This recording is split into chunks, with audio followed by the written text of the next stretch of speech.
കുറച്ച് കപ്പ, 2 കപ്പ ലേശം മഞ്ഞൾപ്പൊടി ഉപ്പ് ഇട്ടിട്ട് വേവിച്ചതിന് ശേഷം നമുക്കിതിൽ വറുത്തിട്ടിട്ട് കഴിക്കാം. ചെന്നകപ്പ വേവിച്ചതിൻ്റെ വെള്ളമെല്ലാം ഊറ്റിക്കളഞ്ഞു. കാന്താരി ചതച്ചത് കപ്പയിലേക്ക് ഇട്ട് കൊടുക്കണം. ഇതൊന്ന് നന്നായിട്ട് മിക്സാക്കാം. കപ്പ കുത്തി ഉടയ്ക്കുന്നില്ല, ഒന്നിങ്ങനെ കുഴഞ്ഞ് അടവില്ലാത്ത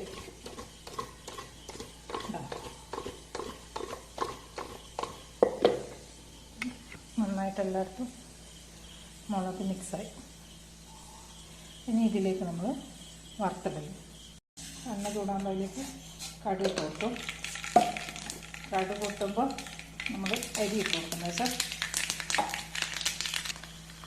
അരി പൊട്ടിക്കുമ്പോൾ നമുക്ക് അതിൻ്റെ ചുവന്ന മുളക് കുറച്ചിട്ട് കൊടുക്കാം.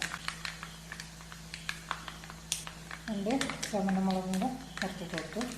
അടുത്തതായിട്ട് ഇട്ട് കൊടുക്കാം കറിവേപ്പില.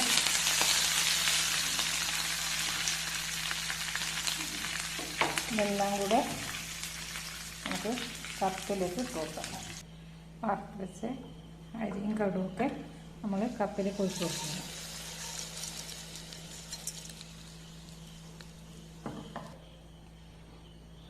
ഒന്ന് കറങ്ങി വയ്പ്പിക്കാം.